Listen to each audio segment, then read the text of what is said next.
Hello there, greetings everyone. I want to welcome you here to the Prog Monster. My name is Murph. I am the host of this show, a show dedicated to progressive rock and other forms of rock music. So we are here today, or tonight, to do a look back at a classic rock album. The album I've chosen for this week is the second studio album of this rock star, Phil Collins. The album is Hello, I Must Be Going. This was released back on November the 5th, 1982. So it's recorded at a fair number of studios. So I think it's called the Old Crate in Shefford, Surrey.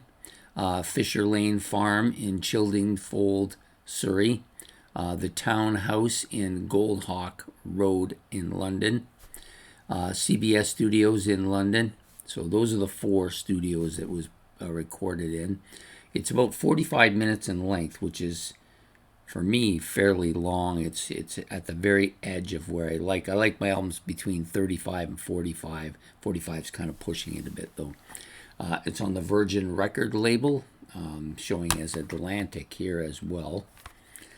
Phil Collins and Hugh Padgham doing the production here. So this was his second studio album, of course, released in 82. Whole bunch of people on this album. Just going to bring up the personnel, because this one's just laced with people. So you got Phil Collins on vocals, drums, keyboards, percussion, hand claps, trumpet, tambourine, marimba, timpani, acoustic piano. So obviously he was trying his luck with just about everything. Also had some bass pedals on here as well. So yeah, he was trying his hand at just about everything on this album. Daryl Stumer on guitars, John Giblin on bass, Mo Foster on bass as well on a couple tracks, J. Peter Robinson on acoustic piano, vibraphone, and glockenspiel on one track. You got Felix horns on the horn sections on 2, 6, and 9, or tracks 2, 6, and 9. Don Myrick on alto and tenor sax, and alto sax on a couple of tracks as well. Louis Statterfield on trombone, and Michael Harris on the trumpet, as well as Romley Michael Davis on trumpet too. So then you have the Felix Choir, or the Phoenix. I guess it's pronounced Phoenix, not Felix. Phoenix Choir. Phil Collins, John Myrick, Louis Satterfield, Michael Harris, and Raleigh Michael Davis, and Peter Newton, and additional vocals on this as well. On track number 2, sorry. The Mountain Fjord Orchestra. I'm having trouble speaking tonight.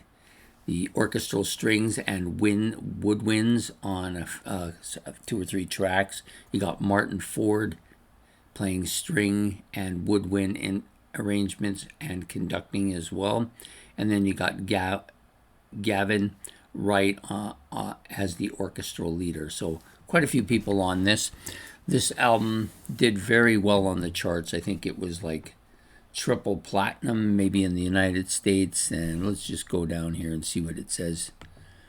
Yeah, this one did very well. Triple platinum through the United States, double platinum in Germany, double platinum in France, and platinum in Argentina. It doesn't show the Canadian thing. I was hoping they would, but I guess we don't measure up for this particular one. Yeah, so did very well. A large number of singles on this album as well. So seven songs released as singles. That may be the most I've seen, at least on a more modern album. And modern, I mean like from the 80s on. Through These Walls, released in October 1982. You Can't Hurry Love, released in October of 1982 in the US. The first one was in the UK, sorry. I Don't Care Anymore, of course, released in February of 83 in the US. Don't Let Him Steal Your Heart Away, released in March in 1983 in the UK. You got I Can't Believe It's True, April 83 in the US, and Why Can't I Wait Till Morning, released in May of 83 in the UK, and then I Don't Matter to Me. It don't matter to me what you say, and yeah, July 83 in the Netherlands. So poppy as hell, this album, but I like it a lot. It's got a lot of really strong stuff on it. To me, this may be his best album. I haven't ranked his albums yet, so I'm not quite sure if that's the way I feel about it. I think it's better than his first one by quite a bit, though. So I Don't Care Anymore opens it. Nice opening. Very kind of In the Air Tonight sounding. It's got that heavy drum part. Really, really likable song. If you like In the Air Tonight, you'll almost certainly love this song if you haven't heard it. I Can't Believe It's True. Another kind of poppy, up-tempo, upbeat horn arrangement type song. Really good. Like China, which didn't get as mentioned as, well, it wasn't released as a single, but it's my personal favorite on the album. Always has been. I still like it a lot. The first 3 songs are all around 5 minutes in length, and it starts to shorten up a little bit. Do You Know, Do You Care? This is kind of a downbeat, a little bit of a downbeat song. You Can't Hurry Love, another kind of a ballad-like thing going on here. It Doesn't Matter to Me. I like this one. It's a little bit more like then I Can't Believe It's True. Kind of an up-tempo song. Really, really quite a lively song, actually. Like it a lot. Then you got Through These Walls. This is more of a darker, kind of almost creepy type of song a little bit. But the vocals are really good. I love the bass on this. Fantastic tune. One of my favorites on the album, Through These Walls. Don't Let Him Steal Your Heart Away. Another kind of a ballad. He does ballads better than just about anybody, I think.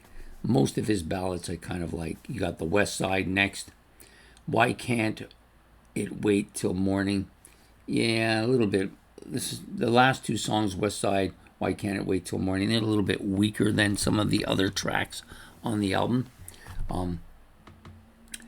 Yeah, so those are the main tracks for me are I Don't Care Anymore, Like China, It Don't Matter to Me, and Through These Walls. Those are the ones I like the most. And this album to me got played a lot. I had it on cassette originally when I went away with my friends to the Pinery over at Grand Bend. Oh God, it must have been. Oh, actually, I think it might have been before that even. Yeah. It might have been the first time we went, when we first went to the Pinery the first time, back in 82. I think this was the album that I had with me. I had a couple of cassettes. This was one of them. So listening to this all the time. Hence the reason why it's kind of got a nostalgic feel to me. Great album. I highly recommend it. Even though Phil Collins is kind of poppy throughout most of his albums, he does do it early on. He does it very well. At least in the first 3 or 4 albums, he's doing it very well. Then he gets kind of a little off the mark there. But this one, great album. I love it. So that's the album for tonight on Look Back at a Classic Rock Album featuring Hello, I Must Be Going from Phil Collins from 1982. I hope you like this. Please hit the like and subscribe. If you want to make mention of anything about Phil Collins in the comment section below, you're welcome to, or the album, or your own personal taste of Phil Collins music, or if you think he's too poppy, or whatever you want to say about it is fine with me. So please hit the like and subscribe, and we will see you next week with another look back at yet another classic rock album. Take care and have yourself a good evening. Goodbye.